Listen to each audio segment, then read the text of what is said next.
Tennessee 51, NC State 10. Y'all, I'm just telling you now, Nico and company made a statement last night in Charlotte. Made a statement on the offensive and maybe even as much on the defensive side of the ball too, which if you're a Tennessee fan, you're like, wait a second now. This Tennessee defense, they've got a little bit of some giddy up to them. We'll talk about all that right now. First things first, make sure you are subscribed right here to the On3 YouTube channel. Tennessee fans, y'all have been as dialed in as any other fan base when it comes to this channel, when it comes to this show, The Hard Count. We appreciate you for that. If you haven't yet subscribed, we'd love to have you aboard. We appreciate you so much for that. Also, make sure you are following me on the social platforms, Twitter, Instagram, at JD Piquel. So last night was not perfect, and you see 51 points on the scoreboard as an offense. You're like, it's got to feel pretty good. Wasn't perfect. Nico had 2 picks. There were some things that you got to clean up just overall that you are going to clean up throughout the course of a season that showed themselves in week 2. But like, going back to what I said at the top of this video, man, this was a statement win by everyone involved in Knoxville. And the statement was, you're going to have to deal with this Tennessee team. Not just in September, not just that game that you circle in October here and there. You're like, Tennessee could kind of be sneaky here. No, like Tennessee is a team you're going to have to deal with whenever you have a conversation about the college football playoff. Preseason, we picked them to be in the college football playoff. I see less than no reason to change that take after what we saw last night. Offense and Nico deserves a ton of conversation. We will give it to them here in just a second. Because the defense last night, 13 tackles for a loss, holding NC State to 10 points. Like, say what you want about NC State and what they're not bringing to the table offensively. They got some work to do over there. To have the showing they had in the box score is one thing. But just let's take a step back. What did your eyes tell you about that Tennessee defense? To me, it was there is a standard in place to play hair on fire, smash mouth, sideline to sideline with no seatbelt kind of football. And those are all just kind of like nice labels, and some of them maybe are cliches here in the hair on fire and sideline to sideline, but like to actually do it in a game and to actually embody that was, I think, very encouraging for Tennessee fans, because here's the deal. You haven't had a defense to go with an offense typically just yet.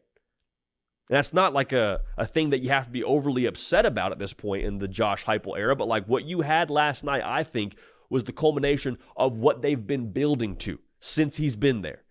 And I love that Josh Heupel made a point to say this during the press conference. The question was answered, and he had kind of finished what he had to say, but then he said, I want to make sure I say this. The standard at Tennessee is to be elite on defense. Starts mentioning all the great defensive players that have come through Knoxville. So this is the home of Reggie White, Eric Berry. Like, to say that out loud as an offensive coach, a guy who specializes on the offensive side of the football, that to me told me a lot about what Josh Heupel Tennessee teams are going to be here going forward. Because they've recruited now, too, to be able to have a defense that played the way they played last night. And yes, there's some pieces on the back end you're still trying to tinker with and get all the way right. But like the way that defense got after Grayson McCall last night, the way that defense was swarming and flying to the football, your eyes told you everything you need to know about the intensity and the value they place on defense. The value, I think, is the most important word we can use when we talk about Josh Heupel and how he views defense as an offensive head coach. Says a lot. It's going to take you a very long way if that's the defense that you have to work with here in Knoxville, especially when and if you find yourself in that 12-team college football playoff. Now, the offense, anytime you score 50, is going to get a lot of conversation, and they should. The best way I could describe this Josh Heupel offense under Nico Iamaleava, it's kind of like whenever your iPhone gets a new iOS update. Like it's very similar to what you've seen in the past, but it's usually a pretty slight to substantial upgrade from the previous iOS. Maybe takes some getting used to. Maybe there's some kinks to work out in how you operate it. But overall, man, like this new updated Josh Heupel offense under Nico Iamaleava, to me, I mean, it's going to be something special. And it's only his third start, but you see what it can be with 8 running the show. You see all the things that he brings to the table that not other quarterbacks haven't had, but that Nico just has the volume turned up on. Like Hendon Hooker's a great athlete, runs the football at a really elite level. Seeing Nico Iamaleava have that design quarterback run go for a 30-yard touchdown, and seeing the defense have to honor that throughout the course of this game, even before he broke off that run, that changes the way that a defense has to approach you. That changes the way that a defense has to prep for you during the week. And you saw the dividends. You saw Tennessee run for over 200 yards last night. What have we said about Tennessee? Yes, the splash plays downfield get the attention. They get the highlights on SportsCenter. They want to be a physical, punch-you-in-the-mouth kind of football team in the trenches. That's who they are. Dylan Sampson had a great day running the football again. Over 100 yards by him. Like, that is who they want to be. And over the course of time, when they wear you down and you start to have to add extra guys into that box to defend the run, then you see the pop pass happen because you're worried about Nico's legs and you're worried about Sampson coming downhill at you. Holden Stays gets the little RPO action out there in the flat, and he takes it up the sideline for a touchdown. Why? Because you're worried about the quarterback making something happen with his legs. I'm just telling you now. The complexion of this offense is drastically changed. We said it all offseason. We're saying it again by what Nico Iamaleava can do with his mobility. And this is the play that didn't count, and it was a highlight, and it would have been a top 10 play. But when Nico is back there dancing around, evading pressure, scrambling around, the mobility factor we talked about all offseason, and then finds a guy downfield, it's okay, illegal man downfield. I believe it was Kisselman who caught the touchdown. And he's just, wide the heck open. Why? Because you can't cover a dude for 4 to 5 seconds. 2 to 3, okay. But when it goes to ad-lib mode, when it goes to new play mode, and you got to keep up with our guys for that period of time, it's going to favor Tennessee. It's going to favor Nico and that skill set. It's going to favor these weapons that Tennessee has. And so, again, this is a statement made by them that you are going to have to deal with them. And I said this on the Paul Feinbaum show during SEC Media Days. And when I said it, it got a little bit of pushback, and it makes sense why it did, but I'm going to double down on it right now.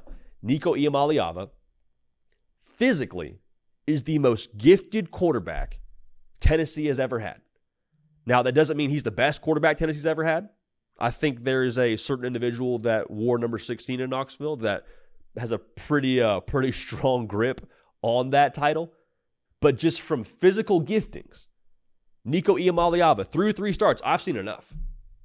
I've seen enough to say, okay, physically, he is a different level than anything they've ever had there.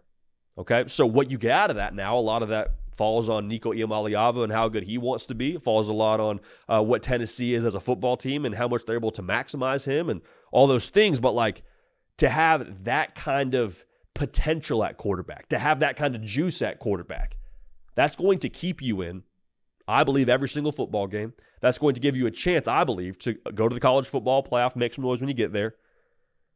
This win, I believe, probably added a lot of confidence, too, to Nico and this whole football team. Internally, it's probably as impactful as the statement was externally, because good football teams, winning doesn't force them into complacency. Winning only turns up the volume on their hunger and what they want to accomplish. Good football teams, they taste success, and they're like, oh, we want more of that. I say good football teams, well-coached football teams desire more success. And from everything I know about Josh Heupel, from everything I know about this Tennessee team so far, I think that's what it's going to be for them. I think that'll make them more hungry. We're not crowning Tennessee as the champions of the SEC or all this, that, and the other, but I do think just from what we have seen, our eyes are telling us the truth here. Tennessee and Nico are for real. I cannot wait to see what they become this season, because through 2 games in a top 25 NC State outfit last night at a neutral site in a big spot in prime time, you got Herb Street and Fowler on the call. Looks special. Looks very, very special. I think it was Fowler. It could have been Reese Davis. Bottom line, you got Herb Street calling the game, so that in itself should tell you all you need to know. At the end of the day, Tennessee, it's a pretty good jumping off point to start the Nico Iamaleava era in 2024. Follow me on Instagram. Follow me on Twitter, @JDPiquel. Make sure you're subscribed. Just want to hear from y'all, okay? So do all that. Let us know what you think about this. And this being the Tennessee win, the Tennessee throttling of NC State last night. And we're going to keep this party rolling, all right? We appreciate y'all. We love y'all. We will see y'all next time. Hey, y'all. Thanks so much for watching. Subscribe to the channel here to make sure you don't miss an episode of The Hard Count. Also, be sure to check out other videos on the On3 YouTube channel.